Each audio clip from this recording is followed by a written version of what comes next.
Guys দেখতে পাচ্ছ আমি ফাইনালি রেডি হয়ে গেছি। এটা ছিল আমার রাতের লুক। তো চলো আর সবার সাথে পরিচয় করে দেখি। দেখো আমার তিনটে বৌদি একসাথে বসে গল্প করছে। আর এইখানে তোমাদের পুচকু কেক কাটবে। এখানে ডেকোরেশনটা এরকম করেছে, আর বাইরে দেখো এরকম করেছি। বাইরেরটা গিয়ে আর দেখাতে পারিনি, কারণ এতটাই কাজের চাপ ছিল। আর এদিকে দেখো আমার ছোটো মামা এসছে, আমি খুব খুশি। আর এ মামা না কেরালা থেকে এসছে, তার মধ্যে চলে এসছে। এদিকে দেখো আমার জামাইবু, মানে আমার নন্দাইয়া যাকে বলে। তো এইখানে কেক নেওয়া অলরেডি হয়েছে, মানে নিয়ে আসা হয়েছে অলরেডি। তো এখন কেক খোলার পালা। তো আমরা বলছিলাম যে কেকটা খুলতে, তো আমার ক্যামেরাম্যান বলছিল, বাট আমরা দাদা বললো যে একটু ওয়েট কর। তো ফাইনালি দেখো কেক খোলা হচ্ছে। আর কেকটা আমি যেই রকম চেয়েছি হুবহু সেই রকমই পেয়েছি। তো তোমাদের ছবি দেখিয়ে দিলাম। আর আমার তো খুব খুশি, তোমাদের দাদাকে আমি জড়িয়ে ধরিয়ে ধরে একটু আদর করে নিয়ে আমি খুব খুশি হয়েছি। তুমি আমার মনের মতো যেটা চেয়েছি সেটাই দিয়েছো। সবসময় চেষ্টা করো, একটু হয়তো বকাবকি করে যে তোমার প্রচুর চাহিদা, হ্যান ত্যান অনেক কিছুই বলে। তো যাই হোক, কেকটা পেয়ে আমি খুব খুশি।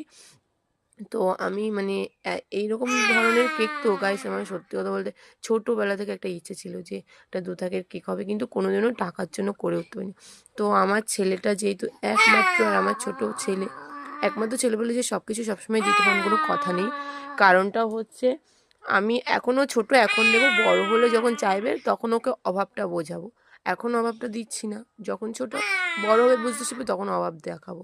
তো যাই হোক, এইদিকে দাদারা সব ক্যান্ডেলগুলো ধরিয়ে দিচ্ছিলো।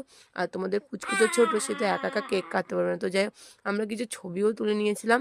আর জানো তো এখানে ভাইয়ের একটু মনটা খারাপ ছিল।